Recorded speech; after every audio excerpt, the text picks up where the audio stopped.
Dear Saint, if you are just continually miserable and weary and you just feel like there's never any relief on this walk and you've been doing the right thing forever and there's never a change and you just rarely feel peace, like minimal peace, minimal love, minimal joy, if any, you've got to know, Saint, that has nothing to do with God and that has everything to do with you.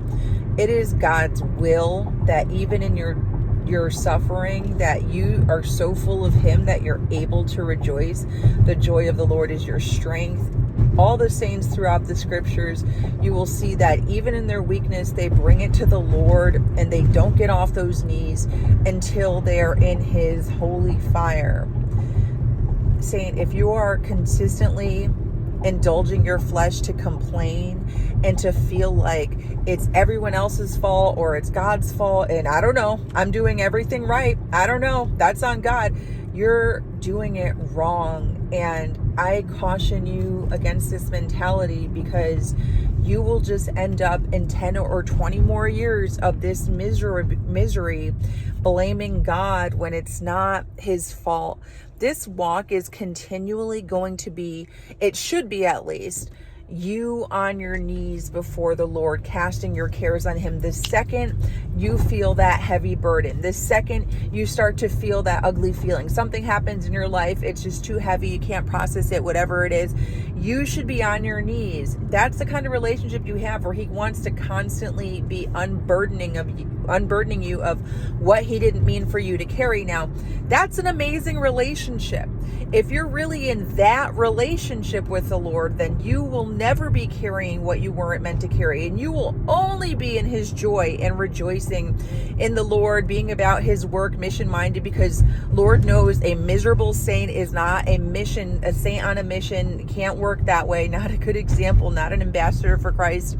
Saint, if you are continually miserable on this walk and you've just let this go on for months or, God forbid, even years, I really encourage you to immediately take a look at yourself, because this is not on God. It's not on anyone else. This is on you. You're doing it wrong. No matter how long you've been a Christian, I'm telling you right now, if you're a miserable Christian, then you're a Christian with quotes around it, because no one who's in relationship with Jesus truly is miserable or is out here constantly carrying these heavy burdens that just feels like they can't get no relief. They can't do nothing right. They can never break through. It's been years since they saw any growth in their walk. That's got nothing to do with God. I'm telling you the truth because I love you, and you still have time to humble yourself, which is really what you need to do, is to humble yourself. On this walk, you will never graduate past being broken before God, ever. The only reason that I walk in so much joy in my personal life, I have so much peace that surpasses all understanding of any possible circumstance I can get in. There's the peace of the Lord, there's His joy, there's His strength, there's His boldness. The only reason is because anytime I feel anything remotely ugly that I don't want to carry, I get in the presence of the Lord and I give it to Him. And I don't leave that presence until I've fully given it to Him and I'm in the peace and joy of the Lord. That is my Father, and that's exactly what I become as His child. I may be a whole host of things in the world, a whole bunch of different titles, a whole bunch of different gifts and strength and boldness. All of that flies out the window when I am going through it. When I feel lost or I don't know what to do, or God, why are you doing things this way? It's not that I never have questions. It's that immediately I get into His presence and I'm just like, you know what, Lord, my flesh is acting up and it wants to question you. What the heck? But I'm not going to let it become greater than you. I'm going to get on my knees before you, oh Lord, and I'm just going to worship you. I'm just going to say, you know what? I'm going to let it break me open and say, not my will, but your will be done. And that does break you. Time and time again, you will become a soldier for God if you're constantly allowing your flesh to be broken over and over and over by coming into the presence of the Lord and just saying, okay, you feel like crap flesh, you're mad flesh, you want things your way, you want that prayer answered, you want God to work on your time flesh. Well, guess what? None of that's going to come to pass. What is, I only want God's will. That's what's going to happen.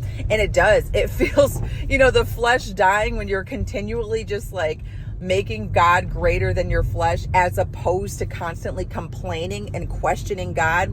Man, Your flesh will not like that. And at first, it'll feel like a burden to you. It'll feel wrong. But what's happening is you are walking by the Spirit. You're literally killing your flesh by continually letting it know, not just with your words, but by coming into the presence of the Lord, you're letting it know, no, you don't run this show anymore. All that lifts. Depression lifts. Anxiety lifts. The heavy burdens lift. The circumstances don't even need to change because the peace and the joy is so great, but usually the circumstances do change. Why?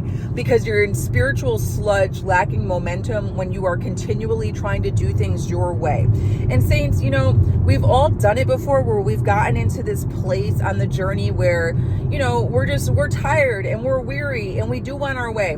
It doesn't matter. You need to get on your knees and you need to remind yourself who runs this show. You need to remind yourself you're not God.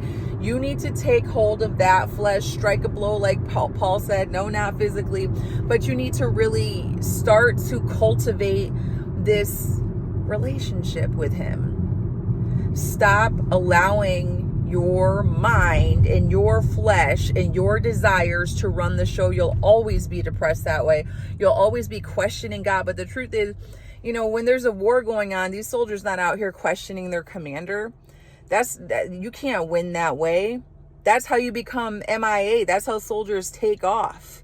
And you know what? A lot will, and they'll be part of the great apostasy. If you remain in this downtrodden place, why God, everyone else gets it, but not me.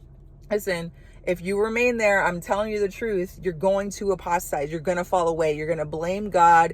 You're going to say, I tried the Christian thing for 10, 20, 30 years and it didn't work. And God, blah, blah, blah. Tell you right now, God never falls short. God's perfect. He's perfect. He never falls short. And you will witness the fruit of what I'm saying. You will witness that. You will break through. You will have joy and peace. Everything will be freaking Gucci if you just stop blaming him, stop being about your own business, and just get on your knees before the Lord. Tell him all the things that feel wrong. Tell him all the things, whatever it is, and just be his child. When did you forget that you had a heavenly Father? Why did you think that all of a sudden now you're just like in charge of the show and God's supposed to be like catching up with you? That's stupid. Worldly Christianity is a lie, saints. Be about the relationship, which is constantly allowing your flesh to just be humbled and intentionally humbling it so that God is greater. You will taste that fruit. You will taste the sweetness of the Lord.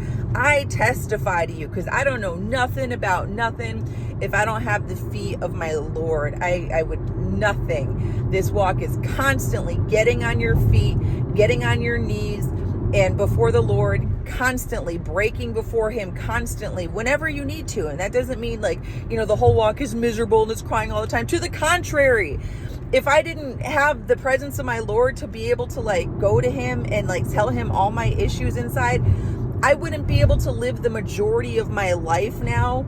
Complete joy, complete peace, all these things. He did that. And that's because I go into his presence and I give him all the worldly crap. I give him all the doubts. I give him all the fear and all the questions, whatever it is. Because if you're constantly questioning God to the point where you got an attitude about it, like, I don't know, I do everything right. I don't know why God's playing games with me. Ooh, dangerous place to be. God don't play games with nobody, but you are wasting your time. You are ignoring God and you are not truly in relationship with him. He doesn't know you if you don't come into his presence. So please, saints, before I just please, saints, keep giving it to him. Don't forget that you're his child first and foremost, and you can't be nothing else until you're his child. And do what a child does. When a child has a long day and they're hungry and sleepy and all those things, they break before their parents and they have a tantrum. Maybe you need to have a spiritual tantrum in the presence of your Lord. I tell you what, by the time you're done crying, you will feel much better. I assure you. And the more you do that, guess what? Now you're creating long suffering. You're learning long suffering. You're gaining wisdom in the presence of the Lord. You're trusting him greater. You're actually going to spiritually grow off of that milk and onto the meat, dear saints. It is time. Stop wasting your time. Stop wasting your relationship. Stop looking at worldly Christianity and stop acting like God's the problem, because he ain't never the problem, but he's got every solution that you need right now. And it's got nothing to do with your expectations.